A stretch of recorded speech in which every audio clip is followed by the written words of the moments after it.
there was a Raw where the Undertaker is going to put Stone Cold on what Michael Cole would call the symbol. Now, they would say it's not a cross. If you grew up going to a Baptist church like Jeff and I did when we were youngins, we say to ourselves, self, looks like there's some imagery there that resembles the crucifixion of Jesus Christ. They even pull him up in the air. They're all trying to establish the buried alive match at the pay-per-view. Again, wow.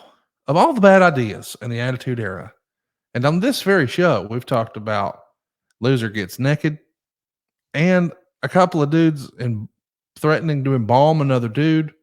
Now we're putting him up on the symbol. Now, you told the story last week on the show where you would find yourself in church having to try to defend some of the programming to folks that you went to church with. And I get that, because once upon a time, man, the WWF was for kids.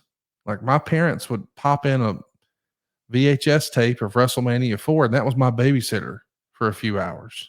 Well, this is a different product, and maybe not everybody got the memo. But as a person who grew up in the church, what did you think of Stone Cold on a symbol? It goes into what I touched on last week, and that is where being taught day one that this is a business, this is an industry.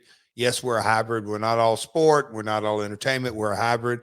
But at the end of the day, folks, this is entertainment. Just like Vince told the New Jersey government so he wouldn't have to pay pay-per-view taxes, this is not a sporting event. I always understood it in that context. That is the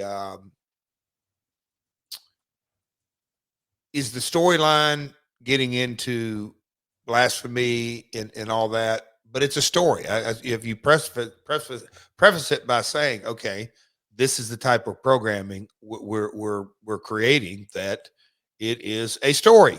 And I looked at it as such, that it's not for everybody. You know, as the years have gone on and you kind of see how content is produced, not just wrestling content, just content that, you know, the old saying, my grandmother, never ever discuss politics, religion, and wrestling. There's no upside. She meant by wrestling, whether it's real or not, because you can't win at that discussion. When you discuss politics, you alienate part of your audience. When you discuss religion, you alienate part of your audience. I think this would go into that bucket of, you're going to tread into this, just be prepared.